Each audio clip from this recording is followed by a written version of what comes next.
नमस्कार, मी मृणालिनी देसाई आणि मी रुद्रवीणा हे वाद्य शिकते आहे विदुषी ज्योती हेगडे यांच्या मार्गदर्शनाखाली.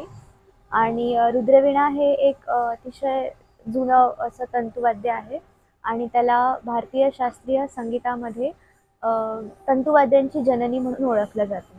आणि हे ध्रुपद शैलीमध्ये आम्ही वाजवतो, जी शैलीसुद्धा भारताची एक प्राचीन संगीत शैली आहे.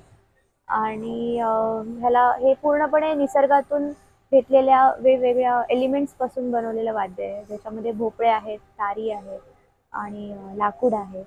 अशा वेगवेगळ्या एलिमेंट्सना घेऊन हे वाद्य बनवलं आहे.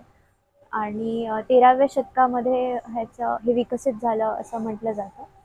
तर आजच्या दुर्मिळ महोत्सवामध्ये ह्या वाद्याला तुम्ही आणलंत आणि ह्या वाद्याला हे वादन करण्याची संधी दिली, ह्याबद्दल खूप आभारी आहे. आणि असेच कार्यक्रम पुढे होत राहिले तर आपले दुर्मिळ वाद्य हे टिकून राहतील. आपल्या वाद्याचं नाव काय?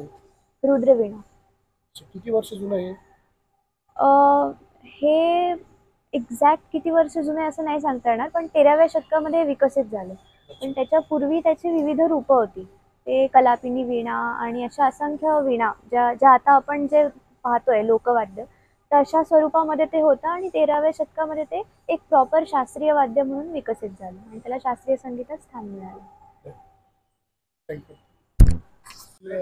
छान वाद्य वाजवलं. माझं नाव मिनल देसाई आहे. मी मृणालिनीची आई आहे आणि आम्ही लोक कोकणातून इथे आलो आहोत.